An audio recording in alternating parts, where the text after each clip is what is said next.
consequences when I arrived home and opened the door. It was stuffy inside the house. When I entered the living room, I was confronted with a surprising scene. There was my daughter lying unconscious, all alone. My husband, who should have been present, was nowhere to be seen. So I quickly took my daughter to the hospital. Fortunately, there was no immediate danger to her life. However, she ended up spending a few days in the hospital. Once my daughter's condition had somewhat stabilized, I called my husband. Hey, where are you right now, huh? I'm at the amusement park with Hannah. Is something wrong? Something wrong?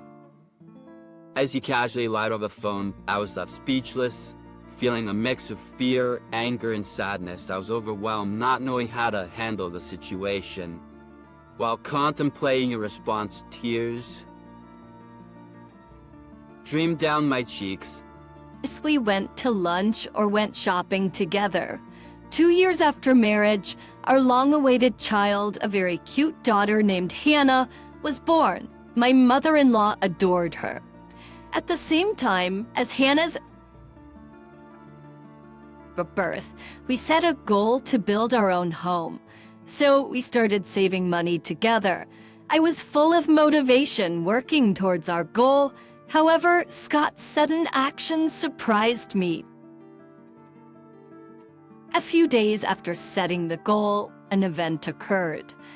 After finishing work and preparing dinner at home, Scott returned and said, "I'm home."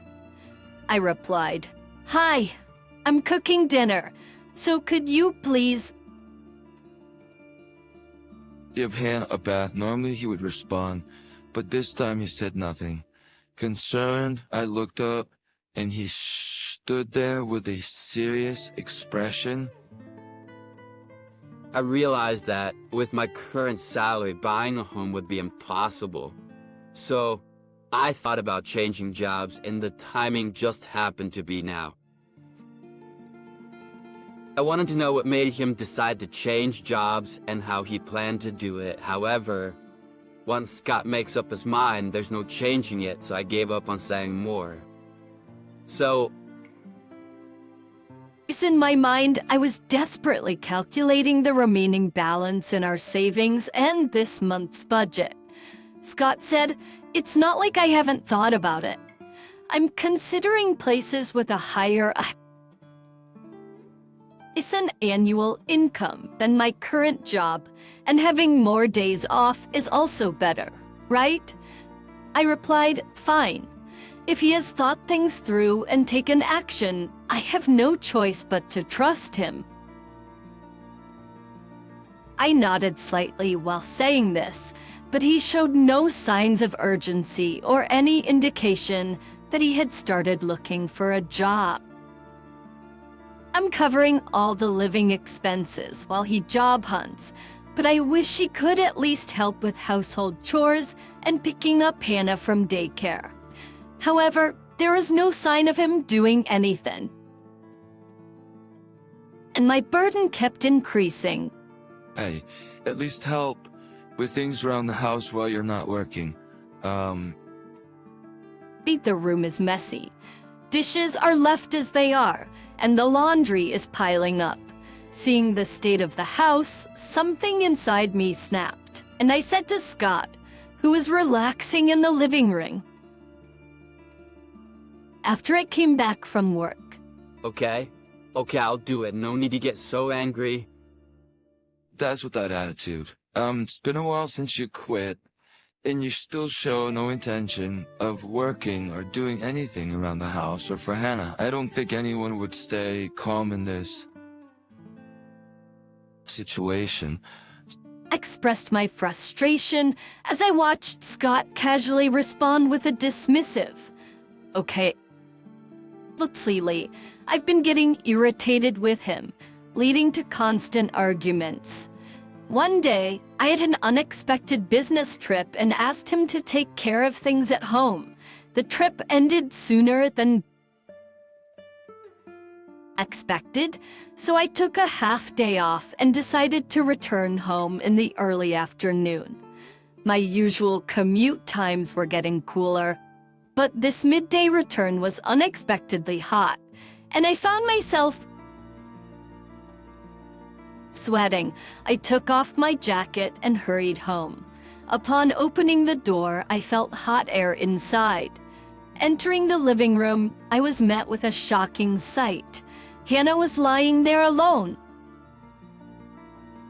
Scott, who was supposed to be taking care of her, was nowhere to be found, so I rushed Hannah to the hospital.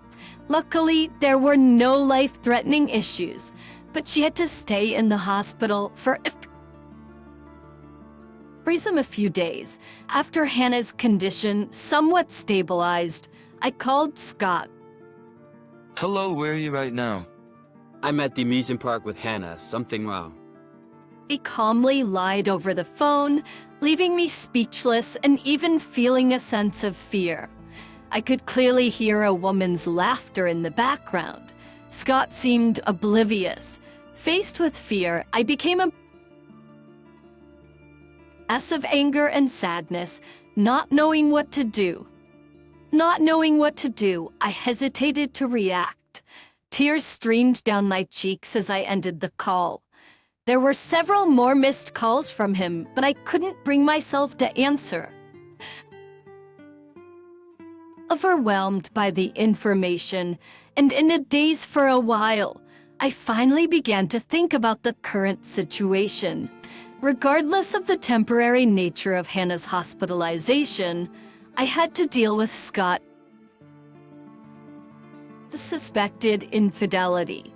Leaving Hannah alone at home was unacceptable, but if infidelity was the cause, I would have to deal with it accordingly. The more calmly I thought about it, the more anger welled up, rather than sadness. While I worked hard, Scott might have been preoccupied with an affair. Trying to find proof, I checked Scott's social media and my suspicion of infidelity became a certainty. In his posts, there are glimpses of a woman with reflections of nudity in windows and other places. How did I not notice this until now? It was strange, and I realized how desperate I was to support the household. After that, I decided to return home once to prepare Hannah's hospital necessities and hospital expenses. Of course, there was no sign of Scott, as I casually checked my bank book to prepare for the hospital expenses. I noticed that money had been withdrawn from the savings account for our home. Most likely, the unemployed Scott had been using money from the home savings account without my knowledge. At this point, I decided to end things with my husband and opted for a divorce.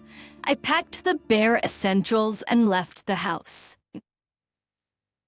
But before returning to the hospital, I stopped by my mother-in-law's house to discuss the situation with him. Welcome. It must have been tough. She greeted me with a smile, having contacted her in advance. I have something to discuss with you about your son, I said. Sensing a different atmosphere than usual, she moved to the living room, and I shared the entire history of my husband with her. And that is that really true? That our son would do something like that? She seemed very surprised and somewhat skeptical. Atin, I want to believe in my son, but when I see your expression, I can't believe it's a lie. I'll call and ask. It seems like she is planning to ask Scott directly.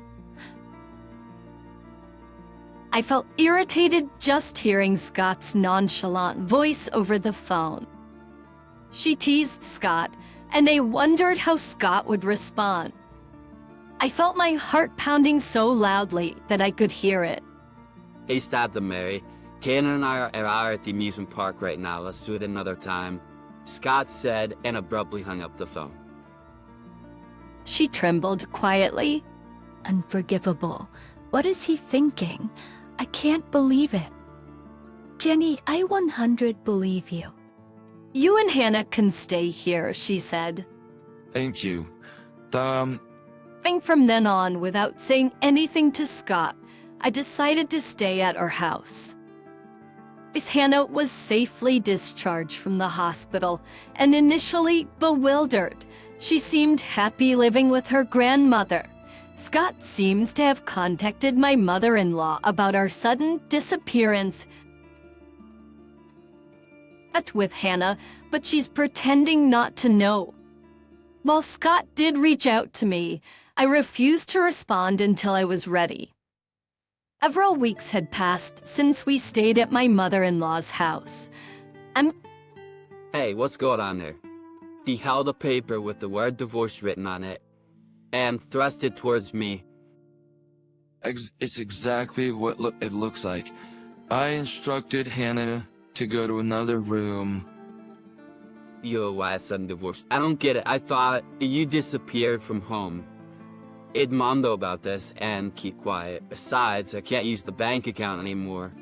How am I, an unemployed guy, supposed to live? Why are you even mad? It's just it's just what you deserve. As Scott read through it, his expression gradually turned pale. Oh, what is this? That's my line, yeah. Actually, a private investigator to look into Scott's affair. Even after we left, Scott had been meeting his affair partner frequently. Therefore, the investigation concluded quickly, and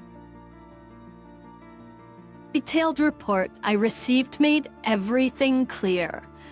Moreover, it's not just about the affair. On the day I asked you to take care of Hannah, she collapsed from heat stroke inside the house. It was took until she was hospitalized. The amusement park story was a big lie. You even lied to your own mother. Don't bring up old stories now. When is this from? Faced with his irredeemable attitude, I sighed in exasperation. Faced with his irredeemable attitude, I sighed in exasperation. Say, besides, I closed the account because you had been misusing the money I worked so hard to save. I'm in the middle of job hunting, and it's inevitable. How can I live without money whose mouth is saying such a thing? It's already beyond discussion. You are misusing the money I desperately worked to save for your affair. I can't live with you anymore, Scott. We're getting a divorce. What? You're being too selfish. How am I supposed to live? Literal, enough of this. If you heard everything, stop making excuses and justifying yourself. It's embarrassing beyond belief. Admit what you've done and reflect on it. If you don't value your family, you can't continue a marriage. Quietly step back. With my mother-in-law's scolding, Scott became quiet and eventually accepted the divorce. Surely, the fact that she was a single parent must be a factor. Scott agreed to the divorce, but now he was stubbornly resisting property division. Half of the savings are mine, Scott insisted. However, most of it was money I received from my parents' life insurance before our marriage. I explained that Scott had already spent more than that amount. Upon realizing that the savings couldn't be divided and he would have to pay alimony, Scott came to apologize, even resorting to kneeling down. Of course, I didn't forgive him. In witnessing Scott's actions, my mother-in-law decided to cut ties with him. In the end, Scott struggled to find a job again, burdened with paying alimony and child support, and seemed to be in debt. His affair partner apparently left him after learning about his situation. Since I am not a forgiving person, I of course demanded alimony from his affair partner as well. Even after the divorce, my mother-in-law continued to cherish Hannah and me, and we live happily as a family of 3. I am still saving money as usual, hoping that one day we can build a home together as a family of 3. 8